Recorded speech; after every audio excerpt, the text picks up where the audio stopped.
महाराजा बहादुर ने विरासत में जम्मू कश्मीर का एक नक्शा आपको दिया। चलिए, एक हिस्सा पाकिस्तान के पास में, उस पर भी आज फॉरेन मिनिस्टर साहब ने कहा कि हम वापस लेके आएंगे। किसने रोका? मुझे बताइए ना, किसने रोका? हमने कभी कहा कि मत लाओ? कभी कहा? हम कहते हैं अगर लाना है तो लाइए। अच्छा, यहां पे तकरीरों में कांग्रेस को आड़े हाथों लिया गया, आपने हाजी पीर छोड़ा, आपने ये छोड़ा, आपने वो छोड़ा। खुद बताइए ना, आप जब करगिल का वार हुआ क्या वापस लाया? वो मौका था ना, लाते।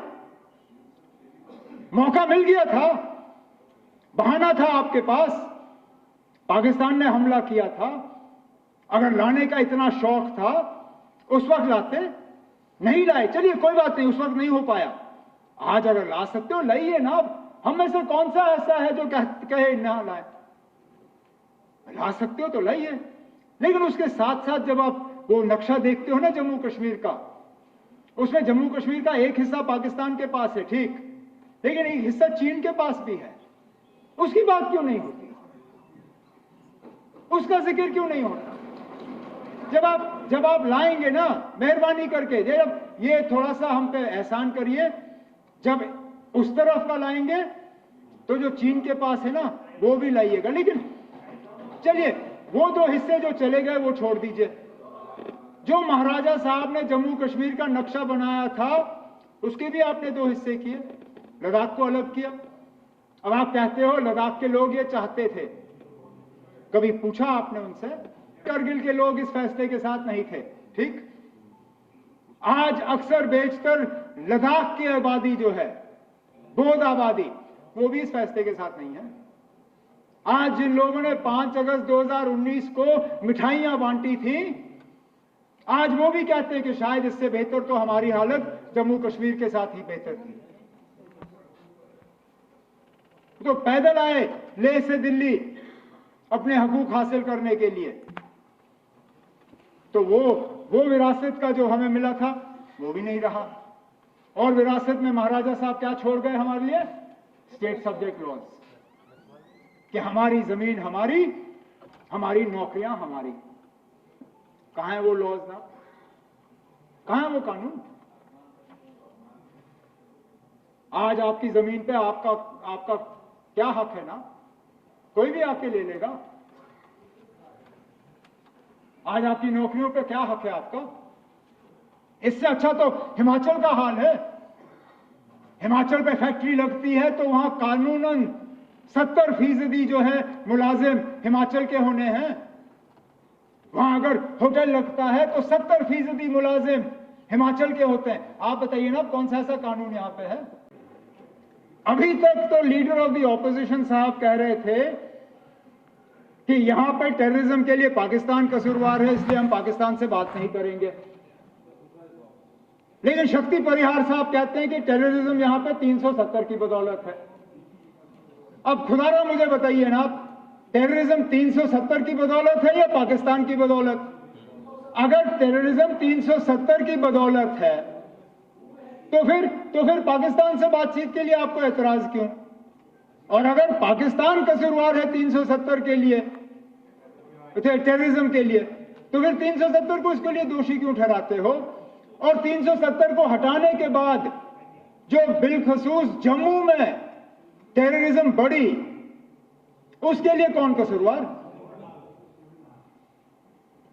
जिन इलाकों को मैं दावे से कहता हूं हमने अपनी हुकूमत, कांग्रेस नेशनल कॉन्फ्रेंस की हुकूमत, जिसमें सलातिया साहब और श्यामलाल शर्मा साहब मेरे साथ मंत्री थे, इतना बड़ा जम्मू का हिस्सा हमने पूरा जी टेररिज्म से मुक्त किया था। पूछिए इनसे, कम से कम इस बात पर तो ये इनकार नहीं कर सकेंगे। कब हुए जम्मू शहर में हमले जब हम मंत्री थे?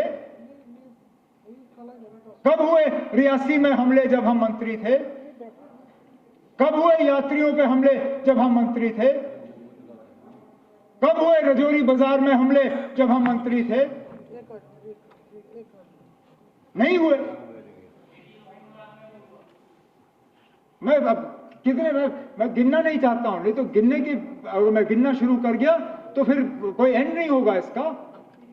लेकिन वो मेरा कहने का मतलब ये है ना, अगर अकेले 370 ही जम्मू कश्मीर में टेररिज्म के लिए जो है कसूरवार है, तो हटाने के बाद बंद हो जाना चाहिए था। नहीं हुआ ना, तो इसमें भी फेल, इसमें भी फेल। फिर नेपोटिज्म की तो मैं बात करूंगा ही नहीं, क्योंकि उसमें कोई पार्टी जो है वो कहते हैं ना हमाम में सब नंगे, ना हम नेपोटिज्म की बात कर सकते हैं ना आप, तो छोड़ दीजिए उसको। अब करप्शन की हम बात करें, 370 करप्शन के लिए जो है जिम्मेदार था, और हटने के बाद अब करप्शन है नहीं। जल जीवन मिशन पे सबसे ज्यादा शोर किसने किया ना? सबसे ज्यादा शोर जल जीवन मिशन पे किसने किया? क्या कहा? जुगाड़ जीवन मिशन, हाँ जुगाड़ू जीवन मिशन, जल जुगाड़ मिशन, कुछ ऐसा ही कहा। ये मेरे अल्फाज नहीं है, उस तरफ से आए। हम एज मिनिस्टर, अब शायद कहना नहीं चाहिए, लेकिन हम आपस में बैठ कर ये बात करते हैं कि अगर क्वेश्चन आवर में पहले 2 सवाल जो है वो जल जीवन मिशन के हों, हमारा काम आसान हो जाता है, क्योंकि 40-45 मिनट तो इसी बेचारे जावेद राणा साहब के ही निकल जाते हैं, उनको एक्सपंज करना पड़ा। लेकिन आपकी और हमारी सियासी सोच बिल्कुल अलग है। आपकी आइडियोलॉजी, हमारी आइडियोलॉजी, उनमें कोई मेल नहीं है। लेकिन कम से कम जब हम अल्फाज इस्तेमाल करें तो सोच समझ के करें। उन 22 लोगों ने जो 13 जुलाई 31 को कुर्बानी दी, वो किस लिए दी? एक आवाज हासिल करने के लिए, कुछ हकूक हासिल करने के लिए। और अगर उनका वो करना गलत होता, महाराजा साहब ने उनकी कुर्बानी के बाद जो कदम उठाए, क्यों उठाए? जो विजिलेंस कमेटी बिठाई गई, जो जस्टिस दलाल कमीशन बिठाया गया, क्यों बिठाए गए? जो उस कमीशन के बाद इलेक्शन का अनाउंसमेंट हुआ, जो इलेक्शन करके प्रजा सभा बनी, वो प्रजा सभा आखिर में जम्मू कश्मीर की असेंबली बनी। अरे नाब, जिन कुर्बानियों के बुनियाद पे ये असेंबली कायम हुई, उनके बारे में भी हम इज्जत से 2 शब्द इस्तेमाल नहीं कर सकते। उनकी सिर्फ इतनी खता है कि वो मुसलमान थे, इतनी खता, ये मानिए आप। क्योंकि बाकी मुल्क में जहां शख्सी राज के खिलाफ आवाज उठी, वहां पे किसी ने उनको गद्दार नहीं कहा। लेकिन यहां पे क्योंकि वो मुसलमान थे और जमहूरियत के लिए लड़ रहे थे, हमारे मुंह से उनके बारे में इस तरह के अल्फाज कितनी आसानी से निकलते हैं। अब मैं बाकी 5 दिसंबर की छुट्टी रखें ना रखें, उन लोगों की कुर्बानियों को यहां के लोगों के दिलों से कोई निकाल नहीं सकेगा। आपको क्या लगता है ना, 5 दिसंबर की छुट्टी हटा के शेर कश्मीर का जो उनकी कद है वो कम होगी? अरे नाब, अगर आपने हमसे पूछा होता, मैं अपनी मर्जी से वो छुट्टी छोड़ देता। मेरे साथी, पता नहीं उनको याद है या नहीं है, जब मैं वजीर आला था पिछली बार, मैंने अपने साथियों से उस वक्त कहा कि हाँ, मैं 5 दिसंबर की छुट्टी छोड़ना चाहता हूं। सलाखिया साहब गवाह हैं। मैंने कहा इस जम्मू कश्मीर में छुट्टियां बहुत ज्यादा हैं, मैं छुट्टियां कम करना चाहता हूं। लेकिन अगर मैं बाकी छुट्टियों को काटना शुरू करूंगा, ये लोग मुझे कहेंगे कि देखो, अपने दादा की छुट्टी तो रखी, बाकियों को काट गए। तो मैं पहले शेर कश्मीर की छुट्टी जो है 5 दिसंबर वाली निकालूंगा, फिर हम और छुट्टियां जो है कम कर लेंगे।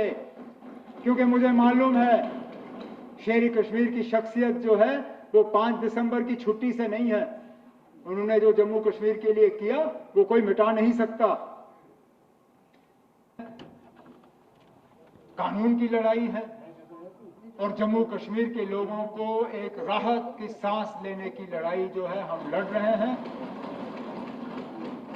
और इस लड़ाई में हम पीछे नहीं हटेंगे। बीच बीच में कुछ लोग हमें डराने की, धमकाने की, खामोश कराने की कोशिश करते हैं, लेकिन हम खामोश रहने वाले लोग नहीं हैं। हम जम्मू कश्मीर के लोगों के हकूक के लिए, जम्मू कश्मीर के लोगों के बका के लिए, जम्मू कश्मीर की तरक्की के लिए, जम्मू कश्मीर के भाईचारे के लिए अपनी लड़ाई जारी रखेंगे। स्पीकर साहब, 5 दिसंबर की छुट्टी रखें ना रखें, उन लोगों की कुर्बानियों को यहां के लोगों के दिलों से कोई निकाल नहीं सकेगा। आपको क्या लगता है ना, 5 दिसंबर की छुट्टी हटा के शेर कश्मीर का जो उनकी कद है वो कम होगी? अरे ना, अगर आपने हमसे पूछा होता, मैं अपनी मर्जी से वो छुट्टी छोड़ देता। मेरे साथी, पता नहीं उनको याद है या नहीं है, जब मैं वजीर आला था पिछली बार, मैंने अपने साथियों से उस वक्त कहा कि हाँ, मैं 5 दिसंबर की छुट्टी छोड़ना चाहता हूं। सलाखिया साहब गवाह हैं। मैंने कहा इस जम्मू कश्मीर में छुट्टियां बहुत ज्यादा हैं, मैं छुट्टियां कम करना चाहता हूं, लेकिन अगर मैं बाकी छुट्टियों को काटना शुरू करूंगा, ये लोग मुझे कहेंगे कि देखो अपने दादा की छुट्टी तो रखी, बाकियों के काट गए।